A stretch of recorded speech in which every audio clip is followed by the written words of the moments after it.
Magandang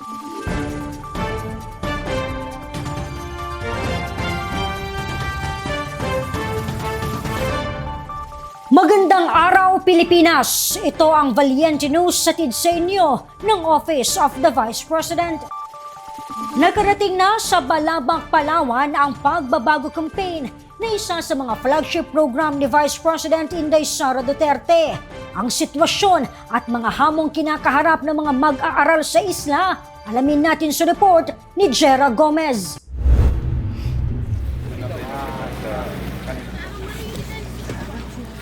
Sa unang pagkakataon, tumungo ang Office of the Vice President sa bayan ng Balabac sa Palawan upang mamahagi ng pagbabago bags sa kabataan. Mula Puerto Princesa, 5 oras ang biyahe patungong Buliluyan Port.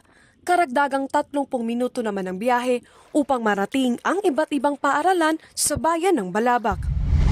Ngayong araw ang unang pamamahagi ng OVP Southern Mindanao Satellite Office ng pagbabago bags dito sa Palawan.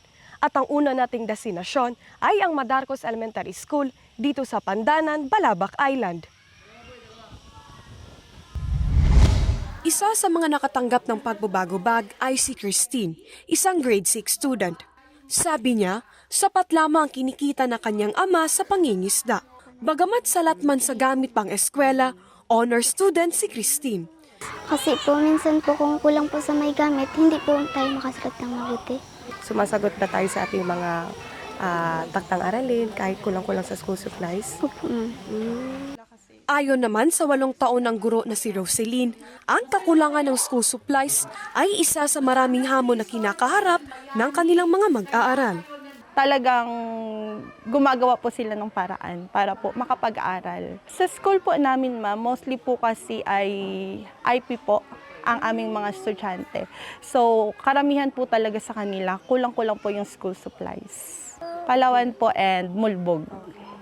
Sa kabuuan, 88 pagbabago bags ang ipinamahagi ng OVP SMSO sa mga mag-aaral mula paaralang elementarya ng Madarcos. Mula dito sa Barangay Pandanan, Balabac sa Palawan, ako po si Jera Gomez. Lahat para sa Diyos, bayan at pamilyang Pilipino. Valiente News. Abangan, iba pang paaralan sa isla ng Balabac, sinuyod ng OVP SMSO. Ako si Claudette Loreto para sa makabuluhan, naninindigan at matapang ng mga ulat at impormasyon. Maraming salamat.